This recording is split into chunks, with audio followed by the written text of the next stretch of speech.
Venezuela tiene un plan para arreglarse, un plan de 3 fases escrito en Washington y que estaba ejecutándose poco a poco. La fase 1 consistía en cambiar al CEO de la empresa, cosa que hicieron. La fase 2 en implementar cambios que permitiesen empezar a producir dinero de nuevo con sus recursos naturales, cosa que hizo Delcy con la nueva ley de hidrocarburos y la nueva ley de minas. La película iba a terminar con la fase 3, que consiste en preparar al país para que pudiesen celebrarse unas elecciones en las que se legitimase un gobierno fiable con el que poder negociar como con cualquier otro país. Podríamos decir que iban por la fase 2 y medio, y la cosa no pintaba del todo mal, con todas las salvedades que tiene el hecho de que cualquier chavista siga al cargo. Pero entonces, el 24 de junio, se dieron 2 seísmos brutales que han dejado casi 5.000 muertos en Venezuela. La Guaira, la ciudad costera más próxima a la capital, ha quedado completamente arrasada. Y aquí es donde nos tenemos que preguntar todos cómo va a influir este terremoto o estos 2 terremotos en el plan de 3 fases estadounidense. ¿Va a acelerar la transición o la va a dificultar? Pues hay 2 respuestas para esto y es lo que vamos a ver hoy, pero antes ya sabes, deja la comentada, la suscribida, la me gusteada, la compartida y dicho eso, vamos al lío. Bien, tal y como sabéis, la fase 1 se cumplió correctamente. El 3 de enero entraron los operadores de la Delta Force, sacaron al parásito jefe y dejaron en su lugar a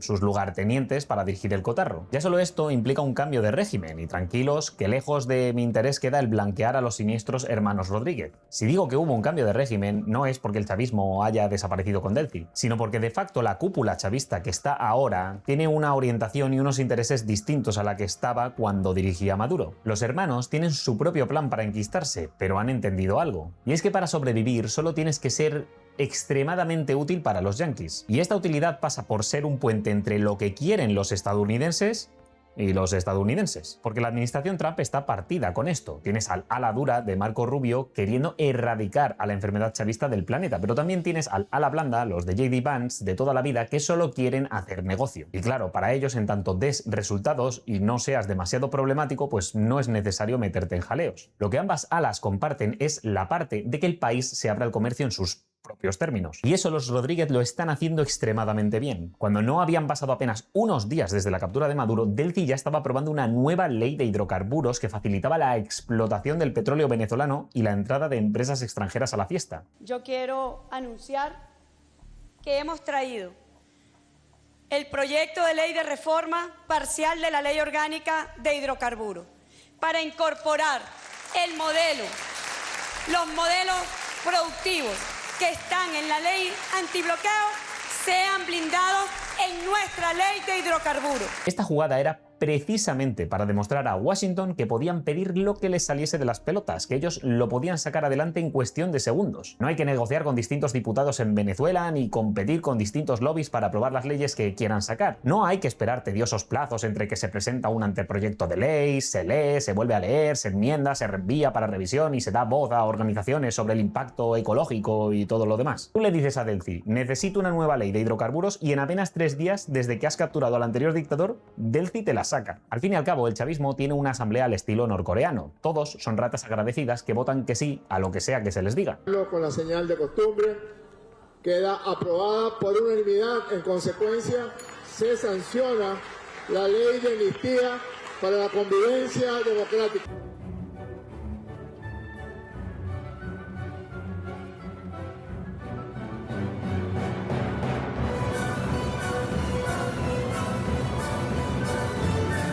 Y esto solo es un breve resumen para que entendáis que Delcy lleva meses demostrando a Trump que es una herramienta útil, obediente y extremadamente eficaz. Está dándole argumentos al ala blanda para que quieran mantenerla. Todo mientras el ala dura se queda sin argumentos, porque podían demostrar que efectivamente son un régimen distinto al que estaba con Maduro.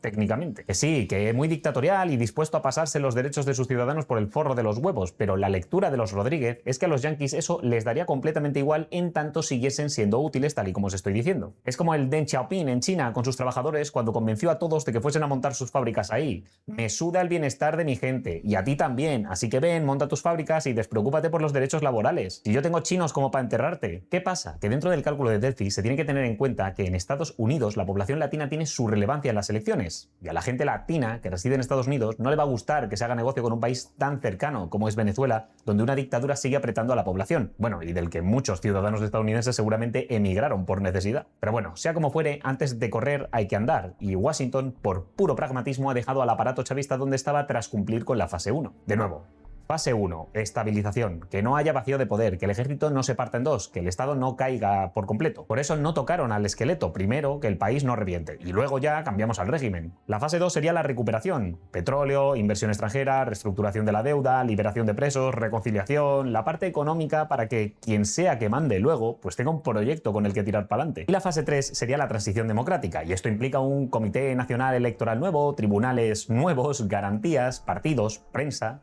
y elecciones, por supuesto. Y os pido por favor que os fijéis bien en el orden, porque el orden es lo más importante. Rubio lleva meses repitiendo que las elecciones son el destino, pero se niega a dar una fecha. Primero hay que cambiar las instituciones y luego ya puedes ir a las urnas. ¿Te suena, verdad? Claro que te suena. Es el manual de la transición española. El propio aparato se hace el harakiri de manera ordenadita, con leyes por delante y las elecciones pues al final, a los 2 años. Ese es el modelo que se está vendiendo ahora mismo. Ahora, ¿por qué tiene que liderar todo esto Delcy, que es lo que más nos jode? Pues porque Delcy funciona. Con la ley de hidrocarburos aprobada a la norcoreana se cargó 30 años de discurso chavista de un plumazo. Ya sabéis, las expropiaciones que tanto aplaudían en el pasado, pues Delcy materializó en la asamblea de Chávez que no habían funcionado. Y se abrió al capitalismo imperialista cuando días antes el papanatas de Diosdado decía que no iban a sacar ni una gota de crudo si hacían algo. Ni una gota, pero escúchese bien, ni una gota de petróleo puede salir de aquí para los Estados Unidos si agreden a Venezuela.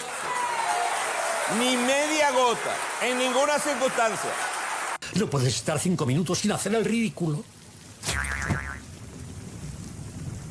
¿Cuántos minutos? Es que daros cuenta del plantel de ratas que ha quedado ahí. Un exministro se quejó de que ahora las privadas pueden comercializar el petróleo, algo que estaba reservado al Estado por la Constitución. Y a ver, aquí hay que aclarar algo. Eso no es así. El artículo 302 de la Constitución chavista dice que el Estado se reserva mediante ley orgánica la actividad petrolera. Y luego, en 2001, Chávez aprobó su ley de hidrocarburos, por la que se especifica que la comercialización del petróleo solo puede realizarse mediante empresas que son propiedad exclusiva del Estado. Las empresas privadas, por cojones, tienen que vender su producción a estas estatales. Y por eso la producción venezolana se fue a tomar por culo, porque Chávez puso a todo Dios a mamar de la teta petrolera, pero se aseguró de que esa teta se acababa degradando al espantar la inversión extranjera. Por eso la producción petrolera fue cayendo poco a poco, porque se degradaba la infraestructura y Hugo pues no contaba con que nadie quería arreglársela gratis. Es que con el dinero de los demás todos somos muy altruistas. Delcy cambia esto con una nueva ley orgánica que se ha sacado de la manga a los pocos días de que quitasen a Maduro de en medio, para que veáis lo que duran los ideales. Los miserables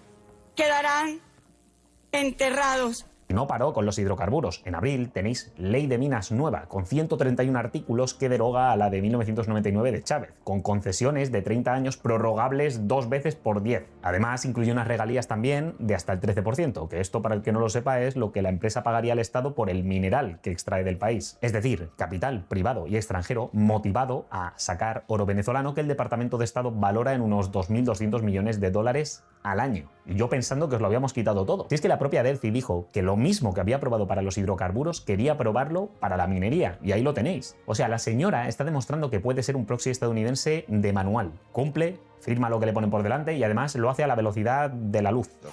Cuidado con la bragueta, coño. Y no solo para demostrar que es eficiente, sino para demostrar que nadie le dice ni pío, aunque lo haga a los pocos días de haber sido atacados y haber secuestrado a su anterior dictador, coño, dictador. Y el pueblo venezolano es el último eslabón de la cadena alimenticia aquí. Ahí es donde los estadounidenses se parten, porque Marco Rubio está en racha. Es el coordinador político y operativo para Venezuela. Estuvo en el conflicto con Irán, estuvo con la captura de Maduro, y Trump lo llama letal en público. Un secretario de Estado que está comiéndose su propio hemisferio ahora mismo. ¿Qué pasa? Que su contraparte, el ala blanda, es J.D. Vance, que es el vicepresidente. El tema es muy interesante porque Marco Rubio es percibido en Latinoamérica como esta figura de poder que genera la hostia de simpatía, porque es hijo de cubanos que huyeron de Cuba, que sí, que se fue antes del castrismo, pero es verdad que con el castrismo se aseguraron de no querer volver a su tierra. Es una persona que entiende bien lo que son estas dictaduras y lo que hacen sentir al votante hispanohablante. Ha ganado muchísima popularidad con la captura de Maduro, porque se le percibe como el instigador de una acción dura en contra de un puro pragmatismo sin mancharse las manos, que sería lo que hace J.D. Vance. Con Cuba la sensación es la misma, y también en Europa se le percibe como una figura más cercana que la postura típica de Trump con Europa, que es de hostia y caricia. Ahora bien, J.D. J.D. Vance es lo contrario, y desde mi punto de vista le vale pito si en América hay ratas chavistas o castristas siempre y cuando se alineen con ellos en lo económico y sean útiles, que es precisamente lo que está haciendo Delcy. Porque al final sabe que el voto latino no va a sacarlo porque su competidor es Marco Rubio, así que ni trata de pelearlo. Y si eso le pasa con América, ya os imagináis que con Europa es más de lo mismo. Su postura es la que representa mejor el America First, ¿vale? En el sentido aislacionista. Pero es que Vance, de cara al público, ha tenido dos situaciones que no le dejan en buen lugar. Primero, porque participó en esas negociaciones iniciales de abril en Islamabad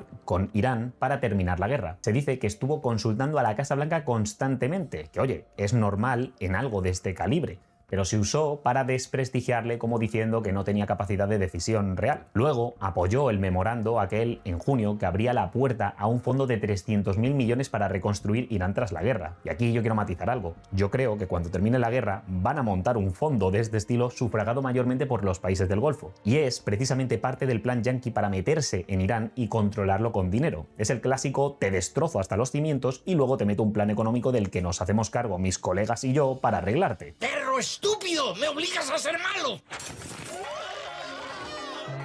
Y ahí lo que gano es precisamente que dependes de mi dinero para reconstruirte, y así es como ganas control e influencia en un país. Y si no me creéis, os invito a mirar de qué iba el Plan Marshall en Europa tras la Segunda Guerra Mundial. Bien, y explicado esto, que para mí, como veis, tiene sentido, pues aún así, de cara al público, J.D. Vance es el que se ha ofrecido a pagar 300.000 millones a Irán. Es el que no paraba de llamar a Trump durante las negociaciones y, si me apuras, el que apoyó a Orbán en las elecciones de Hungría, elecciones que acto seguido perdió tras llevar la hostia de años ganando. Esto ha ido provocando que J.D. Vance, que tenía mejores índices de popularidad que Marco Rubio, se haya quedado bastante cerca. En junio, Vance tenía una opinión favorable del 40% y una desfavorable del 52%. Rubio tenía una favorable del 35% y una desfavorable del 40%. Esto implica que Rubio gusta algo menos a la gente, pero cae bastante menos mal que J.D. Vance. Y dentro del Partido Republicano, Vance está a tan solo un punto porcentual. Porque sí, Marco Rubio tiene menos popularidad entre los republicanos. Seamos sinceros, el hecho de ser hijo de cubano siempre te va a restar puntos con el votante conservador republicano frente a un J.D. Vance. Pero no quita que está mejorando muchísimo sus ratings con el trabajo que viene desempeñando como secretario de Estado. Y entre los latinos, pues obviamente gusta muchísimo. We don't need an interpreter for this one. Quiero darle las gracias. Esto importa de cara a entender la completa ausencia que Vance está teniendo en todo lo que ocurre en Venezuela. Vamos, que Vance piensa que Delcy funciona para el corto plazo y cree que es mejor no intentar arreglar lo que no está roto. Pero Marco Rubio sabe que, de nuevo, eso es pan para hoy y hambre para mañana. Porque cuando impones respeto por la fuerza, ese respeto desaparece cuando la fuerza mengua. Pero una Venezuela libre de chavismo, con un liderazgo político agradecido a Washington por eliminar casi 30 años de dictadura, puede valer muchísimo más, pese a no ser tan eficiente. Ahí también os dejo de lucubrar a vosotros. ¿Qué os parece mejor en este caso? ¿Una Delcy resolutiva o una María Corina agradecida? Dicho eso, sí, llegamos al punto en el que estamos. Llega el 24 de junio y dos sismos destrozan el país en poco más de 3 minutos. El balance oficial a 15 de julio es de 4.829 muertos, 16.740 heridos, 17.907 personas sin casa, 190 edificios colapsados del todo, 158 de ellos entre La Guaira y Caracas y 1.284 réplicas. Se calculan unos daños que ascienden a 6.700 millones de dólares, el 6% del PIB, ¿vale? Con un impacto total que podría irse a los 20.000 millones. Y entended algo, antes del terremoto se estimaba necesaria una inversión de 10.000 millones de dólares para reactivar la industria petrolera venezolana, solo para eso. Y claro, a esa cuenta sumadle la que os acabo de poner. Pero al margen de la tragedia, aquí estamos comentando la política y tenemos que ver el impacto que ha tenido todo esto para el futuro del país por la imagen que deja Delcy y la dictadura. Y 3 motivos que os voy a resumir. Primero es que no había medios, ¿vale? 24 horas después de estos terremotos, de poco más de 3 minutos, todavía había miles de vecinos excavando con sus propias manos porque la dictadura no disponía de material ni capacidad para responder a esta tragedia. Lo segundo, y esto es lo que va a doler durante años, es que las torres que se cayeron eran en buena parte las del chavismo. Hablamos de la Gran Misión Vivienda, el programa emblema que Chávez lanzó en 2011 prometiendo 2 millones de casas y que Maduro elevó a 5 millones en 2025. Casas regaladas a la gente pobre como recompensa por su lealtad. Y no os digo recompensa por su voto porque en Venezuela es que el voto no sirve para nada. La historia de las viviendas públicas de Chávez es una historia de corrupción y construcciones de baja calidad, levantadas sin supervisión, sin inspección y en muchos casos sin cumplir códigos, construidas por contratistas de China, de Turquía y de Bielorrusia, bajo supervisión militar sin puta idea de lo que estaban haciendo. Bueno, sin puta idea en lo arquitectónico, porque en lo económico lo sabían muy bien. En La Guaira, en el conjunto Hugo Chávez, 6 de sus 8 torres quedaron reducidas a escombros. Y un padre que buscaba a su hijo entre los restos le dijo al New York Times que a las víctimas no las mató el desastre, sino que las mató el gobierno por construir mal. Y el tercer problema son las ratas uniformadas. Hablamos de la policía y el ejército del régimen chavista. Se han denunciado saqueos generalizados desde los primeros minutos. Hay vídeos muy compartidos de los policías y militares saliendo de las casas afectadas con televisiones y electrodomésticos tapados con mantas. Es que hay denuncias que señalan que policías y militares se estaban sumando a los ladrones e incluso estaban robando a los muertos. Las frases que más se repetían en las zonas afectadas eran: aquí hay más fusiles que palas y sus uniformes están limpios. Dicho eso, vamos al meollo de la cuestión, que es: ¿estos terremotos le han venido bien al chavismo o les han venido mal? Aquí los expertos están partidos, así que te doy las dos opiniones que he visto. La primera tesis es que les vino bien, porque la emergencia es la mejor excusa del mundo para no hacer nada. Fíjate en este dato que te voy a dar, que es que el 4 de julio se cumplieron 180 días del interinato, el plazo máximo que la Constitución chavista da para una ausencia temporal del presidente. Y justo esta semana era cuando tocaba resolver la renovación del Comité Nacional Electoral, un poder judicial independiente y la apertura de libertades. Todo eso ha quedado paralizado, y Jorge Rodríguez lo dijo textualmente el sábado 11 de julio, que el país no estaba en ánimo de hablar del CNE, del TSJ ni de elecciones, que sería irrespetuoso e insensible ponerse ahora a decidir quién iba a dirigir al CNE, que ya habría tiempo para eso. Lo que no tenemos es cabeza para estarnos preocupando de TSJ ahorita. Ahorita lo que nos estamos preocupando es de personas que han sufrido lo indecible. Es un irrespeto, es una grosería, es mentarles la madre, estarse poniéndose a reunir entre políticos para estar decidiendo quién va para el CNE o quién va para el TSJ. Hay tiempo para eso. Además, Delphi en esta emergencia pidió a todos utilizar la Ven App, una aplicación para móvil. La misma que tras las elecciones de 2024 se usó para delatar y detener a más de 2.000 personas. Igualmente, quiero recordar a la población la plataforma VENAP, que nos informen si ha sido afectada su vivienda o si tiene personas, familiares o amigos desaparecidos. Visto esto, la segunda tesis es que el terremoto les ha venido fatal, porque ha desnudado a la dictadura en un momento crítico. Ya había más de 1.400 protestas en el primer semestre de 2026, más del doble que en todo 2025. Ahora encima, la indignación llega a barrios que eran chavistas de toda la vida, porque las casas que se les cayeron encima las había construido la misma revolución bolivariana, que además no solo no ha sido capaz de rescatarlos, sino que sus policías y militares les roban mientras siguen bajo los escombros. Pensad en casos, no voy a decir ya Haití, pero por ejemplo Nicaragua. En la capital hubo un terremoto en los 70. Los Somoza no supieron reconstruir, se les rompió el sistema clientelar entero y al final de la década tenían una revolución encima. Y en México ocurrió algo parecido cuando el terremoto sacudió al PRI y acabó contribuyendo al cambio de signo político. Hablamos de terremotos mal gestionados que acabarán tumbando a sus regímenes, y sobra decir que espero que no se tarde tanto esta vez. Mi lectura es que los terremotos han acelerado e incrementado el interés de la gente porque se produzca ya un cambio, pero al mismo tiempo han alejado las elecciones. Así que sí, las dos cosas a la vez. Delphi necesita a la oposición para repartir la responsabilidad de la reconstrucción y para tener algo de credibilidad ante los donantes. Porque seamos sinceros, si habéis donado algo seguramente ha sido a alguien que conocíais muy de cerca, porque nadie se fía de la Cruz Roja venezolana, por ejemplo, y mucho menos del gobierno. Dicho eso, también necesita que no haya urnas todavía, porque si se vota ahora mientras sigue sacando cadáveres, a ver, si les querían mandar a tomar por culo antes, ya no te quiero contar ahora. Y con todo esto encima, el 14 de julio pasó pues lo gordo. Los dos parlamentos de Venezuela, el chavista de 2026 que preside Jorge Rodríguez y el opositor de 2015 que preside Dinora Figuera, anunciaron que el 1 de agosto se sientan a negociar. ¿Y de qué van a hablar? Te estarás preguntando. Pues ¿recuerdas que te dije que Jorge Rodríguez había dicho que no hay que hablar ahora mismo de CNE, ni de elecciones, ni de nada, porque estamos en un momento sensible? Pues de eso, para que veáis cómo los Rodríguez intentan despistar y alargar todo este proceso, pero les están presionando. Porque alguien desde Washington debió escuchar a Jorge decir, no, ahora no toca hablar de eso, y dijo, los cojones. Vale, dentro de lo que he leído que se va a hacer es, se va a montar un nuevo CNE, se va a modificar las leyes electorales, se va a designar un nuevo TSJ, se va a depurar el registro electoral permanente, se van a garantizar auditorías y se van a movilizar a observadores internacionales para que la dictadura no haga lo que hace siempre. Decir que gana cuando no los vota ni Dios. Bueno, los votan los estómagos agradecidos y poco más, me refiero. Al 80% de transmisión que marca una tendencia contundente e irreversible. Felicitamos entonces al nuevo presidente de la República Bolivariana de Venezuela, candidato Nicolás Maduro Moro.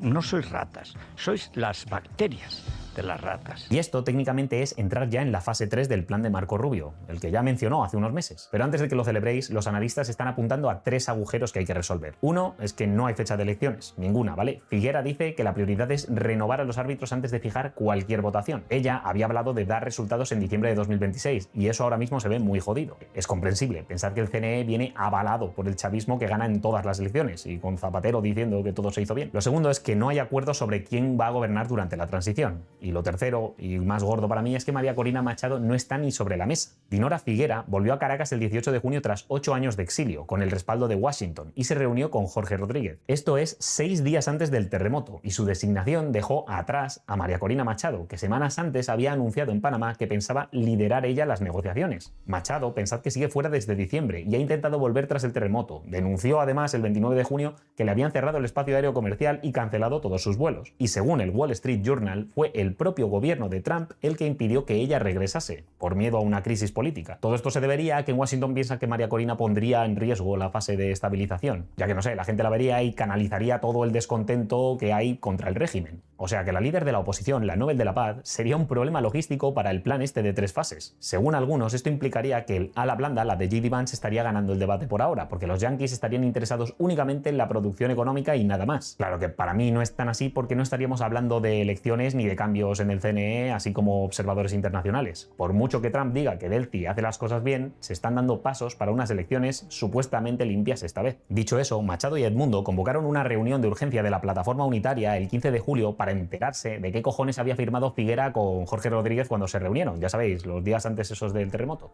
Y esto a mí me da a entender que la están dejando fuera de la ecuación y que ella va a tener que presionar para que no sea así. Pero bueno, para cerrar este vídeo, dejad que os diga algo. Si los yanquis tienen sus propias ala dura y ala blanda, el chavismo también. Porque tienes a Delcy y Jorge perdiendo el culo por tratar de seguir al mando, pero tenéis al otro lado a Diosdado, el niñito huérfano al que quitaron a su madurito de en medio y que ha tenido que tragar y estrechar manos a generales gringos que se pasean por Caracas restregándole las pelotas por la cara cuando él decía que iban a presentar una terrible batalla a los imperialistas. Nosotros estamos preparados desde hace tiempo para cualquier guerra prolongada. Y ese enemigo imperial debe tenerlo bien claro, desde aquí, desde este humilde país pequeño, debe saber que a nosotros no nos van a derrotar en 2 días.